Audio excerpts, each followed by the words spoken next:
नमस्कार दोस्तों, आज की इस वीडियो में हम जानेंगे हमारे मन में चल रहे गंदे गलत विचार को कैसे खत्म करें, अर्थात कैसे रोके। दरअसल दोस्तों, ये जितने भी गंदे गलत विचार हैं ये हम सभी के मन में आते हैं। मित्रों, मान लो कि आप एक शांति वातावरण में बैठे हैं और अचानक से आपके मन में अश्लील विचारों की वर्षा शुरू हो गई, तो उस समय आप क्या कर सकते हैं, आप उससे कैसे बच सकते हैं। कई लोग इस वेग को सहन नहीं कर पाते हैं और वो जाकर फिर से ब्रह्मचर्य का नाश करने लग जाते हैं, और कई लोग अपने आप को इस गलत आदत में पड़ने से बचा लेते हैं। अब ऐसा क्यों होता है? देखो दोस्तों, ऐसा इसलिए होता है क्योंकि जो हमारे नए साधक हैं, यानी जिन्होंने शुरू में ब्रह्मचर्य का पालन कर रहे हैं, वो अपने आप को नहीं संभाल पाते हैं, और जो लोग पहले से ब्रह्मचर्य का पालन करते आ रहे हैं वो लोग इस काम वेग को सह जाते हैं और वो अपने आप को संभाल लेते हैं। लेकिन दोस्तों, कभी भी अपने आप पर घमंड नहीं करना चाहिए कि मैं तो एक अखंड ब्रह्मचारी हूँ, ये काम वासना मेरा क्या बिगाड़ सकता है। लेकिन दोस्तों, जिस प्रकार एक सूखे पत्ते को हमेशा भय रहता है कि मैं उस आग में कहीं जल न जाऊं, उसी प्रकार एक ब्रह्मचारी को हमेशा इस काम वासना से सावधान रहना चाहिए। क्योंकि दोस्त कहते हैं ना, घमंड में हस्ती और तूफान में कश्तियां डूब ही जाती है। इसलिए दोस्तों, इस काम वासना से हमेशा सावधान रहे। किंतु जो लोग नए साधक हैं, जो अपने आप को नहीं संभाल पा रहे हैं, जिनके मन से गंदे गलत विचार नहीं जा पा रहे हैं, उनके लिए हम कुछ टिप्स और नियम बताएंगे जिनको आप सभी को पालन करना है। मैं जानता हूँ दोस्तों, इस मायानगरी संसार में ऐसे ऐसे पहनाव है, ऐसे ऐसे चलचित्र दिखाए जा रहे हैं कि ना चाहते हुए भी हमारे मन में गंदे गलत विचार आने लगते हैं, और उस समय अपने आप को वश में करना बहुत ही कठिन हो जाता है। लेकिन दोस्तों, इस दुनिया में कोई भी कार्य संभव नहीं जिसे हम पूरा ना कर सके।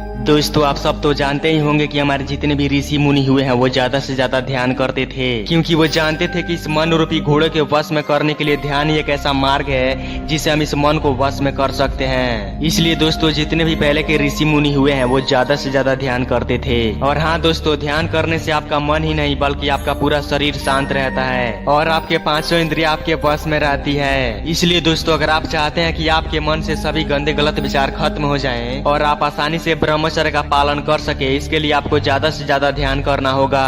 दोस्त, जब भी आपके मन में गलत विचार आए, आप उसी समय सावधान हो जाएं और अपने आप को ध्यान में लगाने की कोशिश करें। दोस्तों, आप शुरू में 10 या 5 मिनट के लिए ध्यान करने का अभ्यास कर सकते हैं। उसके बाद में आप अपने ध्यान करने की लिमिट को बढ़ाते जाएं। लगभग आपको 30 मिनट तक रोज आपको सुबह और शाम में ध्यान करना है। याद रखना दोस्तों, इधर अपने आप देखेंगे किस तरह से दिन पर दिन आपका मन आपके वश में होता जा रहा है, जिसके चलते आप आसानी से अखंड ब्रह्मचर्य का पालन कर पाएंगे। उम्मीद है दोस्तों आपको मेरी बात समझ आई होगी। दोस्तों, वीडियो पसंद आई हो तो इस वीडियो को लाइक, शेयर और चैनल पर नए हो तो सब्सक्राइब करके उस बेल आइकन को प्रेस कर दें। मन में कोई सवाल हो तो कमेंट करें। जय श्री राम।